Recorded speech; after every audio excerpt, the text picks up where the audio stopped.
جو عشق حقیقی یعنی پروردگار کا عشق اس کے اندر پیدا ہو جائے، اس کی محبت پیدا ہو جائے، تو اس کے اندر اثرات نیک آنے لگتے ہیں. جیسے ملتا ہے نا روایت کے اندر بھی کہ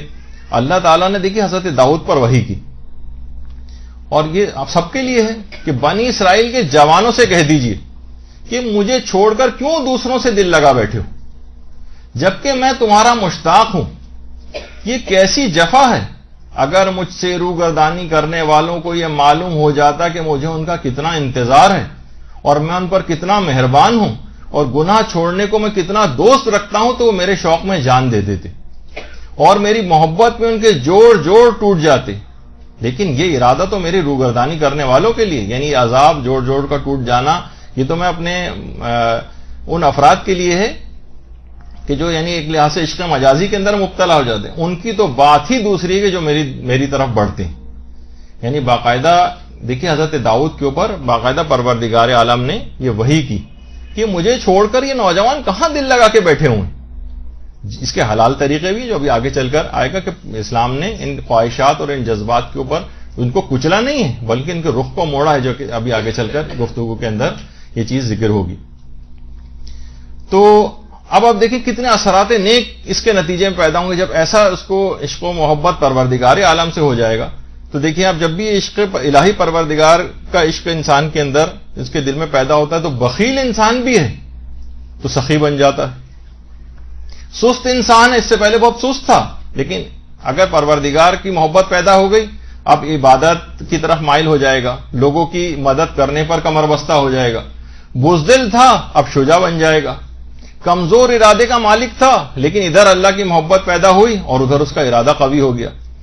کل تک جو گناہگار تھا آج متقی و پرہیزگار نظر آئے گا. کل تک جس کی زندگی فسق و فجور وغیرہ کا نمونہ بنی ہوئی تھی اور آج بندگی اور اطاعت کا نمونہ بنی ہوئی نظر آتی ہے. یعنی وہاں آپ نے دیکھا کہ عشق مجازی پیدا ہوا تو اپنے ساتھ کتنی خباثتیں، برائیاں اور ایک نہ ختم ہونے والی چین گناہوں کی اثرات تھی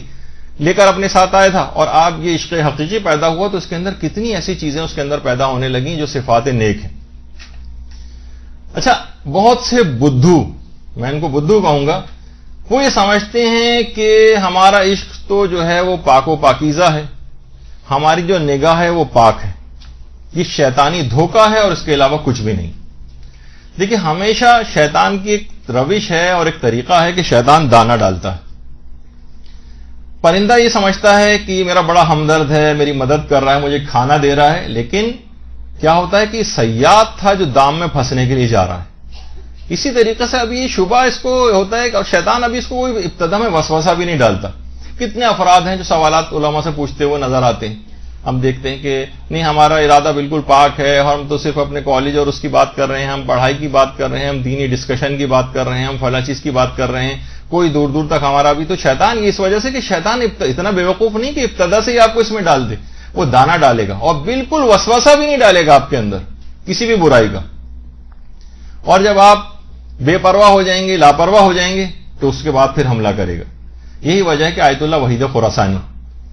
یہ فرماتے ہیں کہ بعض اوقات ایسا ہوتا ہے کہ شیطان کو کوئی بڑا حملہ کرنا ہوتا ہے نا تو یہ 20 سال تک وسوسہ تک نہیں ڈالتا ہے. اسے معلوم ہے کہ ابھی میں نے اس کو وسوسہ ڈالا تو یہ مومن بدک جائے گا، اسے مانوس کرو پہلے. ٹھیک ہے ابھی نا پاک و پاکیزہ بات چیت کرے گا، دینی بات چیت کرے گا، دینی ڈسکشن کرے گا، کوئی بات نہیں، کلاس فیلو ہی تو ہیں، عمومی بات چیت کر لیتے ہیں، رشتہ دار ہیں، کزنس ہیں، کوئی گناہ کی بات نہیں، سارے بہن بھائی تو ہیں، ایک ہی خاندان کے چچا زاد ماموں زاد. تو یہ اس طرح سے ابتداءً ایسا کرتا ہے کہ یہ آپس میں مانوس ہو جائیں اور یہ بے پرواہ بھی ہو جائیں اپنی اس نیت سے، اور پھر اچانک سے ایسا ان کے اوپر وار کرے گا کہ ساری ریاست کا جو ہے جو آپ نے اس دوران کی تھی اور بالکل بے پرواہ ہو گئے تھے شیطان کے حملے سے، بالکل ہتھیار ڈال دے گا. تو دیکھیے اس میں ایک ہی حل علماء نے بتایا ہے کہ جتنے بھی مقدمات گناہ ہیں ان سے انسان دوری اختیار کرے، اس راہ ہی پر نہ جائے. ایک دفعہ کسی کلاس میں نے پہلے آپ کی جو ابتدائی کلاسز تھیں پچھلے گروپس کی، اس میں بھی ایک بات بتائی تھی کہ 2 فلمیں پاکستان میں ایک زمانے میں آئی تھیں، اللہ اکبر اور سبحان اللہ، بہت عرصہ پہلے. اس میں خانہ کعبہ تھا اور کوئی عورت کو بے حجاب نہیں دکھایا گیا تھا، حج وغیرہ کی اس کے اندر چیزیں تھیں اور بالکل پاکیزہ فلم، نہ اس کے اندر کوئی موسیقی تھی نہ کچھ تھا. تو یہ 2 فلمیں جب سینما میں لگیں تو لوگوں نے علماء سے پوچھا کہ اب ہم کیا کریں، ان کو دیکھنے جائیں، اس میں تو کوئی حرام چیز ہی نہیں ہے۔ علماء نے کہا کہ جو افراد اب تک کبھی سینما نہیں گئے وہ اس جائز فلم کو دیکھنے کے لیے بھی نہ جائیں،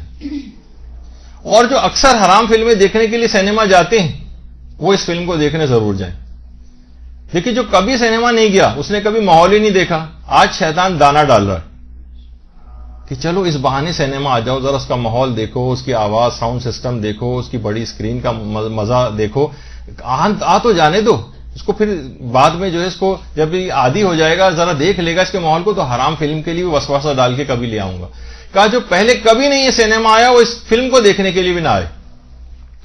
اور جو اکثر آتا رہتا ہے وہ اس کو دیکھنے ضرور آئے کہ خانہ کعبہ اور یہ سب دیکھ کے ہو سکتا ہے اس کا دل منقلب ہو جائے، لوگ خانہ کعبہ پہ پہلی نگاہ پڑتے ہی ان کی زندگیوں میں انقلاب آ جاتا ہے، تو اس فلم کو بھی دیکھنے وہ آ جائیں۔ تو بہرحال دیکھیے کیا تھا، شیطان کا ایک طریقہ کار ہے کہ وہ دانہ ڈالتا ہے، وہ پاکیزہ نگاہ کا دھوکہ آپ کو دیتا ہے، وہ پاکیزہ خیالات کا دھوکہ دیتا ہے، اور ابتدا میں کوئی وسوسہ بھی نہیں ڈالتا ہے۔ یہی وجہ ہے کہ علماء عام طور پر نوجوان پوچھتے بھی ہیں کہ ہمیں مثلا ٹیوشن نامحرموں کی ٹیوشن پڑھانے کو مل رہی ہوتی ہے اور ہمارا کوئی گناہ کا ارادہ نہیں ہوتا، ان کو بھی علماء مشورتاً منع کرتے ہیں۔ ویسے تو ایک ویسا جواب دیا جاتا ہے عام طور پر کہ اگر کوئی حرام نہ ہو، کچھ نہ ہو اس طرح کے، لیکن اس میں حرام میں مبتلا ہونے کے کبھی کم سے کم نگاہ ڈالنے کے اس کے اندر حرام میں مبتلا ہونے کے قوی امکانات ہوتے ہیں اور بات اس سے آگے بھی جا سکتی۔ یہی وجہ ہے کہ دیکھیے اس کا کوئی وجود کہیں پایا نہیں جاتا۔ یہی وجہ ہے کہ علماء کہتے ہیں کہ کیوں آخر پیغمبر نے اپنے نابینا اصحاب سے اپنی ازواج کو پردہ کروایا تھا۔ آج بھی آپ دیکھیں کتنے ایران کے اندر یعنی جو بہت سی باحجاب خواتین پروگراموں میں لایا جاتا ہے کہ یعنی نابینا ہیں لیکن انتہا سے زیادہ حجاب مثلا کیا ہوا ہے۔ کیوں حضرت زہرا سلام اللہ علیہ جو تھیں، اللہم صلی علی محمد و علی محمد،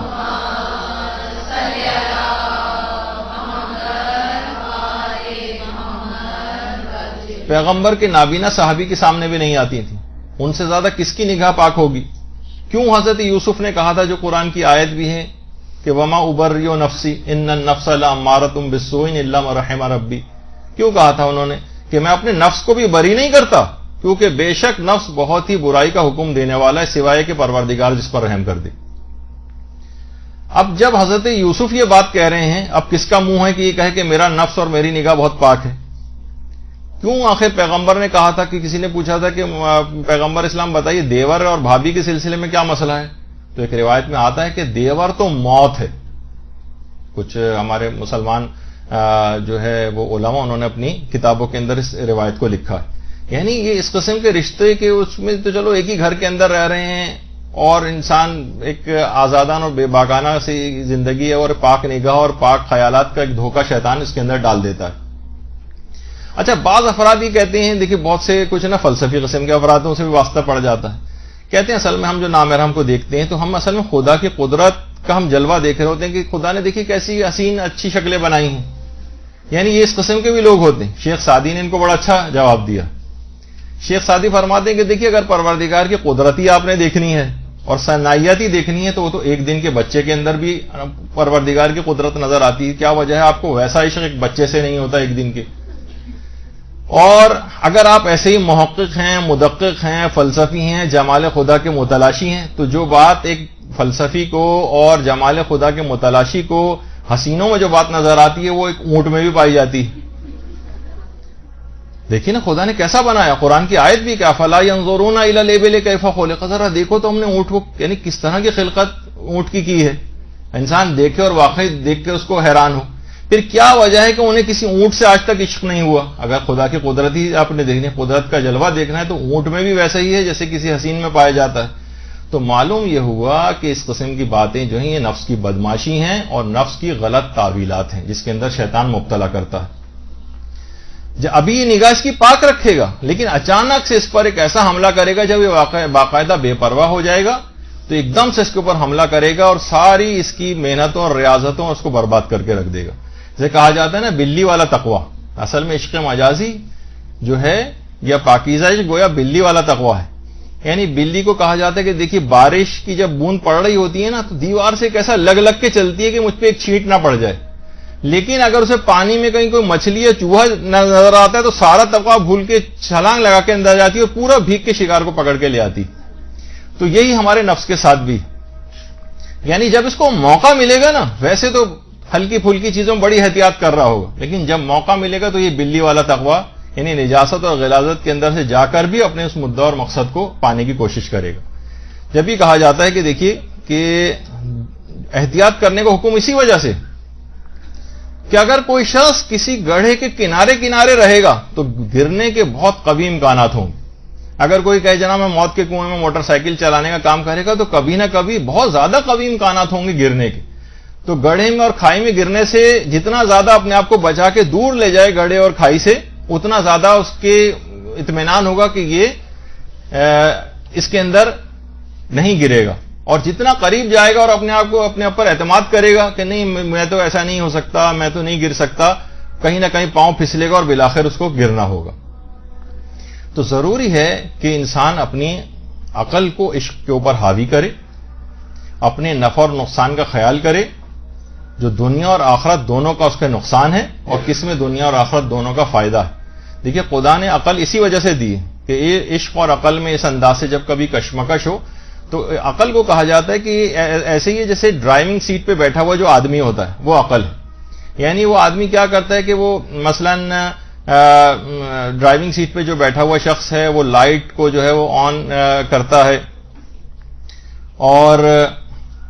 وہ جو ہے تاکہ اس کو رستہ صحیح نظر آئے، وہ موڑ اور کھائیوں سے اس کو بچاتا ہے، کبھی گیئر لگاتا ہے، کبھی بریک لگاتا ہے، کبھی سپیڈ کو کم کرتا ہے، کبھی زیادہ کرتا ہے، ہر چیز پہ بہرحال اس کو کنٹرول ہوتا ہے کہ میں کار کو کیسے حادثے سے بچا سکتا ہوں۔ جبکہ عشق جو ہے یہ عقل کو خپت کر دیتا ہے، اور اب وہ نقصان کا پرواہ نہیں ہوتی، نہ اسے اب خاندان کی عزت کہیں بھی جا رہی ہے وہ جائے، اس کو پرواہ نہیں ہوتی، والدین ناراض ہو جائیں، اللہ رسول ناراض ہو جائیں، میں کسی کی بات نہیں مانتا۔ گویا گاڑی چل رہی ہے اور ڈرائیونگ سیٹ پہ بیٹھا ہوا شخص یا تو بے ہوش ہو گیا یا مر گیا، اب کیا ہوگا؟ لا محالہ یہ گاڑی کسی کھائی میں گرے گی، کسی جگہ کوئی فیٹل ایکسیڈنٹ ہوگا، کسی گڑھے میں جائے گی اور اپنے ساتھ دوسروں کو بھی نقصان پہنچائے گی۔ تو یہی وجہ ہے کہ عقل اور عشق اس انداز سے جب اس میں کوئی تصادم ہوتا ہے تو ہمیشہ جو مومن ہے وہ اپنے عقل کو حاضر رکھتا ہے، نفع نقصان کا خیال کرتا ہے، اپنے دنیا کا بھی اور آخرت کا بھی، کہ اسے نظر آ رہا ہے کہ میں اب اس میں زیادہ آگے بڑھوں گا تو اب نقصان ہے، اپنے آپ کو پیچھے مومن کر لے۔ اس موقع پر یہ جو ہے اس قسم کا جو جذبہ ہے اس کی عقل کو خپت کر دیتا ہے، اور ڈرائیونگ سیٹ پہ یا مثلا پائلٹ کبھی مر جائے اور کوئی جہاز چلانے والا نہ ہو تو آپ سوچیے کہ اس جہاز کا جو ہے وہ کیا بنے گا۔ اسی انداز سے بالکل عقل کو اپنی حاضر رکھنا چاہیے۔ اور یہ جو عشق مجازی کے مارے ہوئے ہوتے ہیں، دیکھیے نوجوان لڑکے لڑکیاں کس انداز سے گناہوں میں، یہ اب کیا کرے گی، وہ نامحرموں کے لیے بنے سنورے گی، پردے کے احکام ابھی جو نیا گروپ ہے وہ آگے چل کے پڑے گا کہ کتنے شدید اور سخت اس کے احکامات ہیں، اس کی تمام پر مخالفت کرے گی۔ اس کے بعد مثلا نامحرم سے ہاتھ ملانا کتنا اس کا جو ہے وہ گناہ بتایا گیا ہے،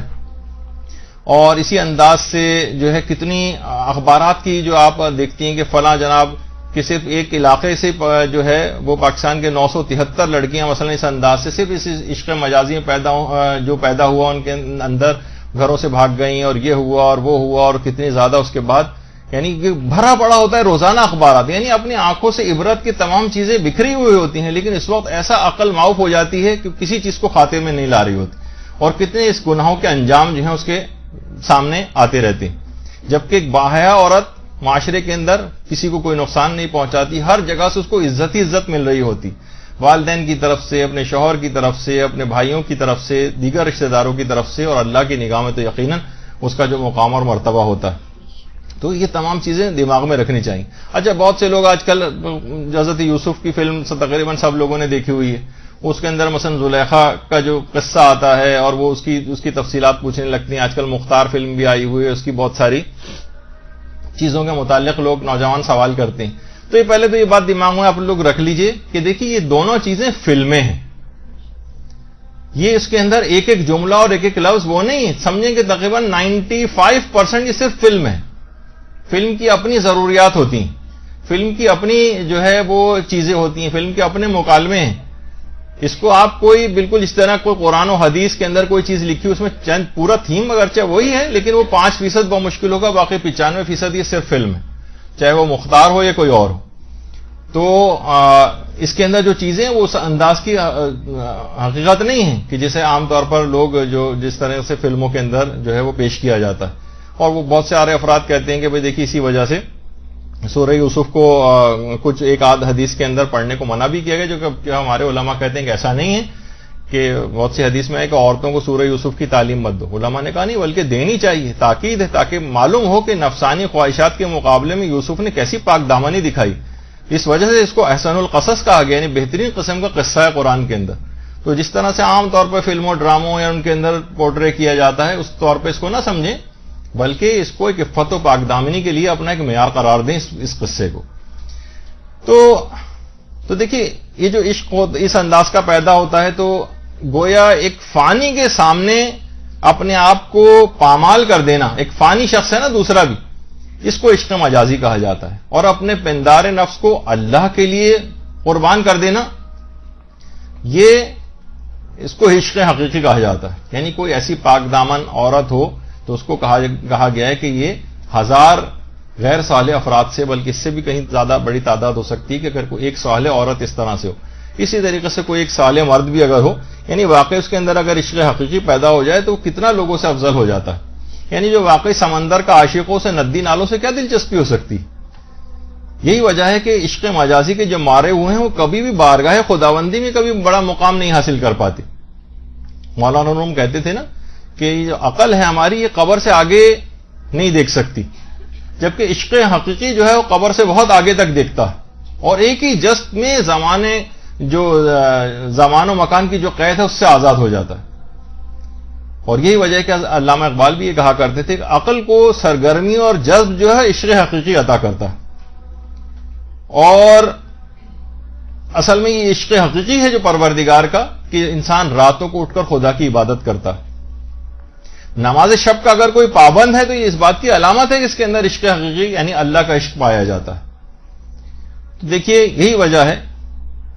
یہ کہ اگر 5 افراد گھر میں کھانے والے ہیں اور مثلا کہا جاتا ہے نا کہ 4 روٹیاں ہوں تو ماں یہ کہہ دیتی ہے کہ مجھے بھوک نہیں ہے، تم لوگ کھا لو. وہ یعنی یہ واقعتاً دیکھا جائے اس کا وہ اولاد سے عشق ہے کہ اپنے آپ کو سیکریفائز کرتی ہے، اپنے آپ کو پامال کر دیتی ہے، اپنے آپ کو ختم کر دیتی ہے اپنی اولاد کے لیے. اور یہی اولاد جب ذرا سے بڑی ہو گئی اور جوان ہو گئی تو کسی بھی دوسرے جس کے ساتھ ابھی چند دن کی ان کی رفاقت ہوئی اور فون پہ بات چیت ہوئی، اس کے لیے ماں اور باپ سب کو قربان کرنے کو یہ تیار ہو جاتی ہے. یہ شیطان ہے جو ایسی ماں جو اتنی زحمتوں کے ساتھ اس نے پالا ہوتا ہے. سوچیں آپ کہ عموماً خواتین کی آپ نے دیکھا کہ حاملہ خواتین کتنی ان کی بری حالت ہوتی ہے، کیسی صعوبتیں اٹھاتی ہیں، کیسی پریشانیاں اٹھاتی ہیں، جسموں کے آپریشن کراتی ہیں، کس طرح سے راتوں کو جاگ جاگ کے جو ہے اس کو فیڈ کراتی ہیں اپنے بچوں کو، کس طرح سے اٹھ کے نہ ان کی اپنی نیند پوری ہوتی ہے، پوری زندگی لگا دیتی ہیں. اور جہاں ذرا سا ایسا موقع آیا اور شیطان کے ہاتھوں یہ لڑکی گرفتار ہوئی اور اس نے اس ماں کی تمام چیزوں کو فراموش کر دیا. یہ کون سا عشق ہے؟ یہ صرف شیطانیت ہے، یہ فسق ہے، فجور ہے، بے حیائی ہے، یہ ساری چیزیں. تو بہرحال یہ تمام چیزیں ایسی. اور اسی طرح سے واقعی عشق پیدا ہو جائے، جس طرح ماں کی آپ نے ابھی مثال سنی، یہ عشق اگر پیدا ہو جائے تو کوئی بھوکا دروازے پہ آئے تو اگر کسی نے روزہ بھی رکھا ہو تو روٹی راہ خدا میں دے دیتے ہیں، یہاں تک کہ سورہ حل عطا کو نازل ہونا پڑتا.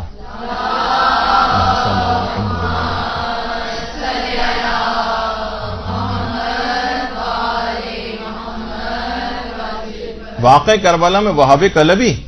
جب وہ جا رہے تھے جنگ کے لیے تو عشق مجازی یعنی بیوی ایک لحاظ سے روک رہی تھی. بیوی کا عشق ان کو روک سکتا تھا، اس نے روکا بھی تھا ان کو جانے سے پہلے، مگر کیا اشد حبا للہ،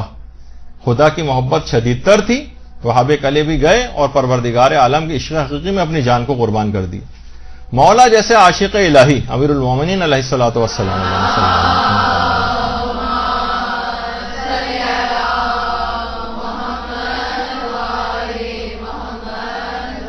کہتے تھے کہ جب میں چاہتا ہوں کہ اللہ سے ملاقات کروں تو میں نماز پڑھتا ہوں، اور جب چاہتا ہوں کہ میں اللہ سے باتیں کروں تو میں تلاوت قرآن کرتا ہوں.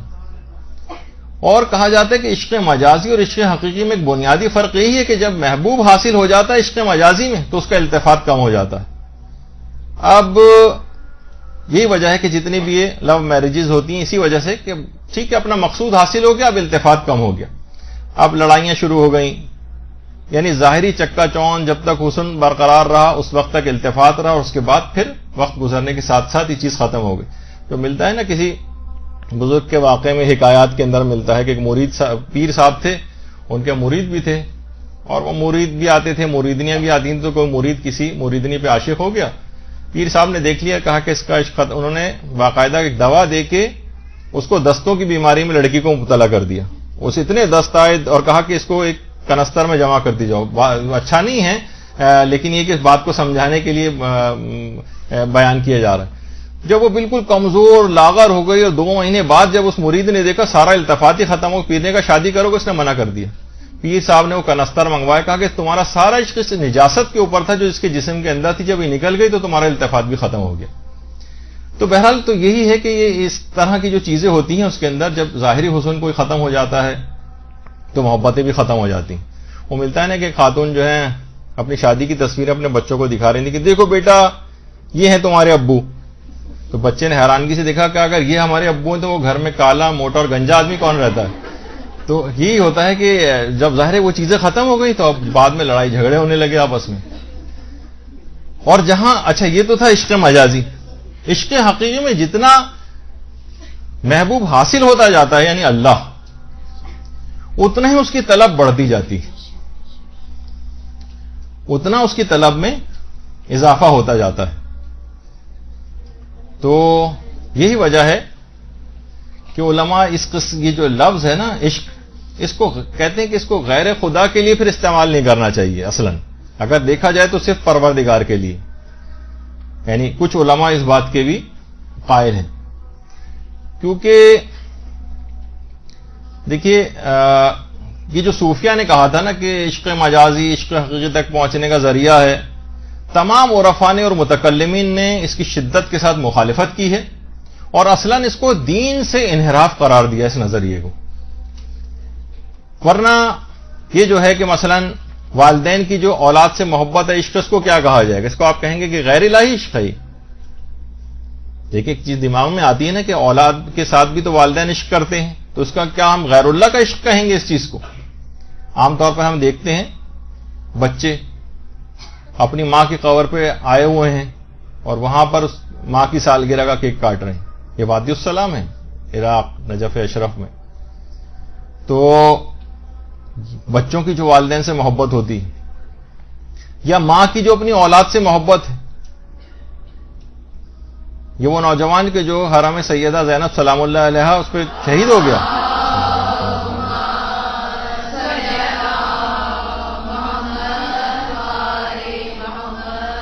اس کی شہادت اور اس کی ماں نے مٹھائی تقسیم کی کہ اتنے بڑے کاز کے لیے, اتنے بڑے عظیم مقصد کے لیے حرم سیدہ زینب سلام اللہ علیہا کی حفاظت کرتے میرا بیٹا مارا گیا. مٹھائی تقسیم کی. یہ صاحب معرفت ماں ہے, یعنی اپنی ماں یعنی اپنے ماں نے اپنے بیٹے کے لیے اس انداز سے مٹھائی تقسیم کی, تو سوچے معرفت کا انداز کیا ہوگا. تو اس سے ہمیں پتہ چلتا ہے کہ اصل میں اس کو ہم کیا محبت یا عشق کہیں گے یا یہ کوئی اور جذبہ ہے. یہ ہمیں واقعہ ایک ملتا ہے, اس واقعے کے اندر یہ پیغام ملتا ہے جس میں امیر المومنین علیہ الصلوۃ والسلام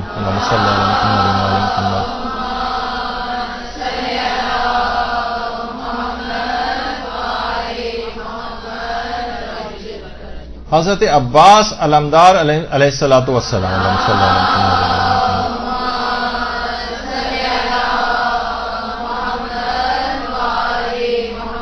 ان کو گنتی سکھا رہے تھے. چھوٹے ہیں عباس, گنتی سکھا رہے ہیں, اور ساتھ ہی میں ثانیہ زہرا حضرت زینب سلام اللہ علیہ بھی ساتھ ہیں.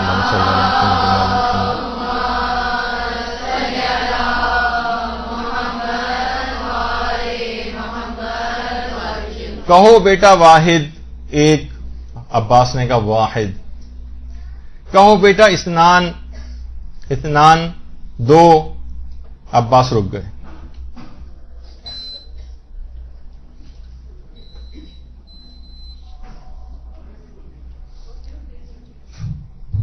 آواز آ رہی ہے؟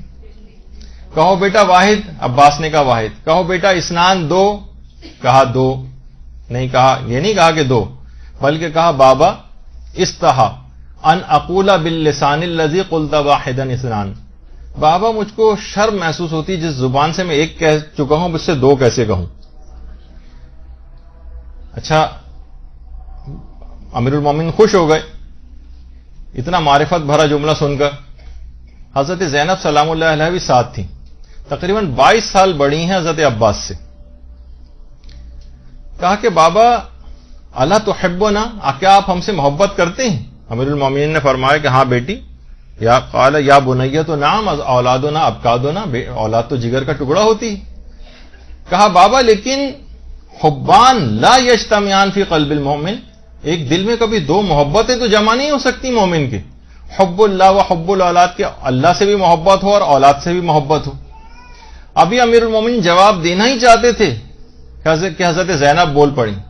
بابا میں سمجھ گئی، الشفقۃ لنا والحب للہ خالصہ،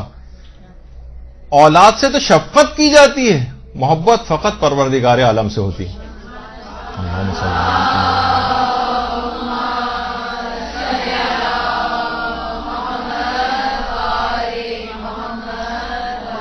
تو اولاد کی والدین سے جو اس انداز کی جو محبت ہوتی ہے، اسے کہا کہ یہ شفقت ہے، محبت تو صرف پروردگار سے کی جاتی۔ تو اسی طرح سے اب اللہ کی محبت کو ہم دل میں پیدا کیسے کریں؟ ایک سوال پیدا ہوتا ہے کہ محبت تو دیکھیے خود بخود پیدا ہوتی ہے، علماء نے کہا پیدا تو ہوتی ہے محبت خود بخود، لیکن اس کے اسباب جو ہیں وہ اختیاری ہوتے ہیں، یعنی ہم اس کے اسباب اختیار کریں تو خدا کی محبت پیدا ہونے لگے گی، اگر ابھی تک پیدا نہیں ہوئی۔ کہا جاتا ہے کہ جتنی اطاعت خدا بڑھتی جائے گی اتنی خدا سے محبت شدید ہوتی جائے گی، یہ ایک طریقہ کار ہے، اگر آپ کی جتنی خدا کی اطاعت آپ کرتی جائیں گی اتنی محبت بڑھتی چلی جائے گی۔ یہی وجہ ہے کہ آپ دیکھیں دنیاوی اعتبار سے پروردگار اگر کچھ نعمتیں لے بھی لے، اس کی نہ ٹانگیں ہیں نہ ہاتھ ہیں، لیکن کس طرح سے پروردگار کے عشق کے اندر مبتلا ہو کے انہی کٹے ہوئے ہاتھوں کو مثلا اٹھا رہا ہے، تو یہ جتنی اطاعت بڑھے گی اتنی اس کی محبت بڑھتی چلی جائے گی۔ پھر وہ شکایت نہیں کرے گا کہ اس کے ہاتھ پاؤں ہیں میرے ہاتھ پاؤں کیوں نہیں، بلکہ اسی میں راضی برضا رہے گا اور پروردگار کی طرف آگے جائے گا۔ اور خود اپنی محبت کتنی زیادہ محبت کرتا ہے اپنی جو خلقت ہے اس سے، خود فرماتا ہے کہ آدم کے بیٹے ہر شخص تجھے اپنے لیے چاہتا ہے لیکن میں تمہیں تمہارے فائدے کے لیے چاہتا ہوں، لہذا مجھ سے فرار اختیار نہ کرو۔ دیکھیے پروردگار عالم اتنی شدید محبت کرنے والا ہے، اور جب بھی ایماندار افراد یا ایمان والوں کے لیے بھی کہا گیا کہ وہ سب سے زیادہ بڑھ کر خدا سے محبت کرتے ہیں۔ تو یہ تمام چیزیں دیکھیے اس طرح سے ہیں کہ اتنی زیادہ عشق بعض اوقات بڑھ جاتا ہے کہ شہید اول کے متعلق ملتا ہے کہ جب ان کو حکایت کے اندر کہ جب شہید اول شہید ہو گئے تھے اور جسم سے خون نکل رہا تھا، تو خون کا ہر قطرہ جو زمین پہ گرتا جاتا تھا وہ زمین پر اللہ تحریر کرتا جاتا تھا شہید اول کے متعلق۔ اللہم صلی اللہ علیہ وسلم۔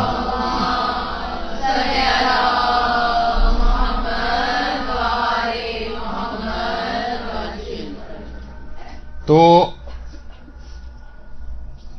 روایات کے اندر بھی دیکھیے کہ ملتا ہے کہ ایک دفعہ پیغمبر اسلام تشریف فرما تھے مسجد نبوی میں کہ ایک شخص جو ہے وہ وہاں سے گزر رہا تھا دروازے کے پاس سے، تو پیغمبر نے حاضرین میں سے کوئی شخص اٹھ رہا تھا، اس سے کہا تھا کہ بیٹھ جاؤ۔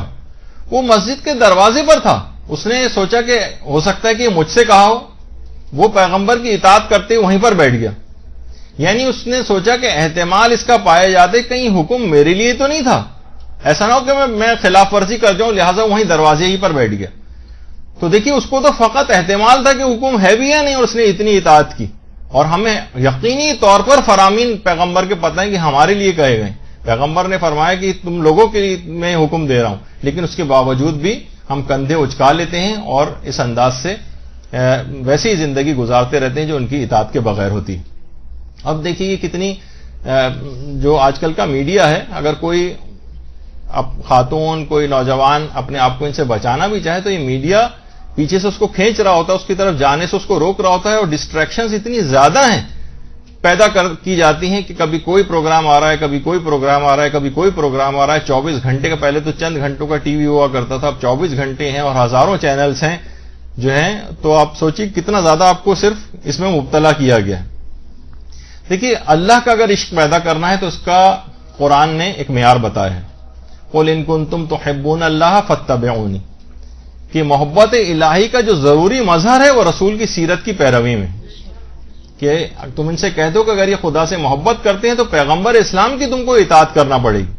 تو ان کی احادیث کو یاد کیجئے، ان کے فرامین کو یاد کیجئے۔ یہی وجہ ہے کہ آیت اللہ ناصر مکارم شیرازی بھی فرماتے ہیں کہ معصومین کی محبت اگر کسی کو دل میں پیدا کرنا ہے تو ان کی سیرت کا بغور مطالعہ کریں اور ان کے فرامین کو پڑھیں، تو خود بخود ان کی محبت دل کے اندر بڑھنے لگے گی۔ ہمارے یہاں پہلے مرحلے میں اس علم کو حاصل کرنے ہی سے روک دیا جاتا ہے، انسان اس کی طرف التفات نہیں کرتا. تو یہ لفظی زبانی جمع خرچ ہوتا ہے کہ ہمیں اہل بیت سے بہت محبت ہے، جبکہ عمل ان سے کوسوں دور ہے، ان کی سیرت کی پیروی کی کوئی پرواہ نہیں ہے. اور بتایا بھی جائے کہ یہ فرامین آپ کے لیے ائمہ نے کہیں تو ہم بالکل ان کے اوپر توجہ دینے کو تیار نہیں ہوتے. تو دیکھیے، اور پھر اسی کے اندر غیر اللہ کی محبت کا پھر مزہ چکھنا پڑتا ہے، اور وہ عذاب کے طور پر مبتلا ہوتی ہے کہ پروردگار اپنی محبت ان کے دلوں سے اس انداز سے نکال لیتا ہے. تو دیکھیے کتنی قرآنی آیتیں بھی ایسی ہیں کہ جس کے اندر باقاعدہ اس کا معیار بتایا گیا ہے کہ پروردگار نے کہا ہم ایسی قوم کو عنقریب لے کر آئیں گے کہ یحبہم و یحبونہ، کہ وہ اللہ سے محبت کرتی ہوگی اور اللہ اس سے محبت کرتا ہوگا. لیکن اس کا معیار بھی بتایا اور 4 شرطیں اس کے اندر بتائی گئیں. 4 شرطیں، اللہ کی محبت کی 4 نشانیاں اس آیت کے اندر ہیں. نمبر 1 ہے مومنین سے وہ نرم رویہ اختیار کرتے ہوں گے. یہ اللہ کی محبت کی نشانی اگر کوئی پیدا کرنا چاہے وہ مومنین سے نرم رویہ اختیار کرنا شروع کر دے. اس کا مطلب یہ اگر کوئی شخص گھر میں بیوی کو تنگ کر رہا ہے، اپنی اولاد کو تنگ کر رہا ہے، یا کوئی بھی ایک رشتہ دار دوسرے، کیونکہ پوری مخلوق عیال خدا ہے، اللہ کے گھر والوں کو ایک لحاظ سے کوئی تنگ کرے تو کیسے ممکن ہے کہ اللہ اس سے راضی ہو جائے. تو جو مومنین سے نرم رویہ اختیار کرے گا، یعنی وہ جو 4 شرطیں جو پیچھے عربی عبارت کے اندر موجود تھیں وہ آپ اس کو دیکھ لیجئے گا. اس میں پہلی چیز ہے مومنین سے نرم رویہ، کہ اللہ ان سے محبت کرے گا اور وہ اللہ سے محبت کریں گے. دوسری چیز ہے دشمنان خدا سے سخت رویہ، یہ اللہ سے محبت کی نشانی. تیسرا یہ ہے کہ دین کے فروغ کے لیے اپنی تمام قوتوں سے جہاد کریں گے، یعنی تمام قوتوں کو بروئے کار لائیں گے. پیسہ خرچ کرنا ہوگا، مال خرچ کرنا ہوگا، وقت خرچ کرنا ہوگا، اپنے آرام کو ایک طرف کرنا ہوگا، یہ کریں گے کیونکہ ان کو اللہ سے محبت ہے. اور چوتھی اس کے اندر شرط یہ بتائی گئی کہ اس کی راہ میں کسی ملامت کرنے والے کی ملامت کی کوئی پرواہ نہیں کریں گے. اس طریقے سے کام دنیاوی عاشق بھی ہوتا ہے، کتنی ملامتیں ہو رہی ہوتی ہیں لیکن کوئی ملامت کی پرواہ نہیں کرتا. تو اسی طریقے سے اللہ کے عاشقوں کی بھی علامت کہ اللہ سے جو محبت کرتے ہیں ان کی علامت یہ. اچھا، یہ تو دیکھیے کہ نامحرموں سے ہم اس کی بات کر رہے ہیں کہ ان سے محبت، اللہ تو یہ یہاں تک یہ کہہ رہا ہے کہ محرم رشتہ داروں کی محبت بھی خدا کی محبت سے آگے نہیں بڑھنی چاہیے. دیکھیے اب قرآن کی ایک آیت، قُلْ إِنْ كَانُوا آبَاؤُكُمْ وَأَبْنَاؤُكُمْ وَإِخْوَانُكُمْ وَأَزْوَاجُكُمْ وَعَشِيرَتُكُمْ وَأَمْوَالٌ اقْتَرَفْتُمُوهَا وَتِجَارَةٌ تَخْشَوْنَ كَسَادَهَا وَمَسَاكِنُ تَرْضَوْنَهَا أَحَبَّ إِلَيْكُم مِّنَ اللَّهِ وَرَسُولِهِ وَجِهَادٍ فِي سَبِيلِهِ فَتَرَبَّصُوا حَتَّى يَأْتِيَ اللَّهُ بِأَمْرِهِ وَاللَّهُ لَا يَهْدِي الْقَوْمَ الْفَاسِقِينَ. کہہ دو اے رسول کہ اگر تمہارے باپ، سارے محرم رشتہ دار بتائیں، تمہارے باپ، تمہارے بیٹے، تمہارے بھائی، تمہاری بیویاں، تمہارے رشتہ دار،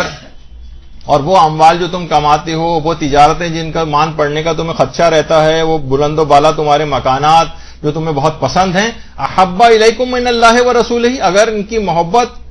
اللہ اور رسول کی محبت سے بڑھ گئی، یہ تمہیں زیادہ عزیز ہیں اللہ اور رسول کی محبت سے اور خدا کی راہ میں جہاد کرنے سے، تو اس بات کا انتظار کرو کہ عذاب خدا تم کو آ لے، اور خدا فاسقوں کی ہدایت نہیں کرتا. تو ان کی محبت اگر بڑھ جائے، جو محرم رشتہ دار ہیں، جو تمام جائز چیزیں گنوائی ہیں، تو اس کو کہا کہ تم یہ افراد جو ہیں فاسق شمار کیے جائیں گے اور عذاب الہی ان کو آ لے گا، کیونکہ ان کی محبت کا اس انداز سے اگر غلبہ ہو گیا تو اس کے مظاہر یہ ہوں گے کہ پھر پروردگار کے احکامات کی مخالفت کریں گے. تو سوچیے کہ جب ایک محرم رشتہ داروں کے لیے یہ والا حکم ہے تو نامحرم رشتہ داروں سے اس قسم کے فاسقہ اور فاجرانہ جو قسم کے جو تعلق رکھنا، جس کی سختی کے ساتھ ممانعت کی گئی، پروردگار کیسے اس سلسلے میں عذاب کو نازل نہیں کرے گا.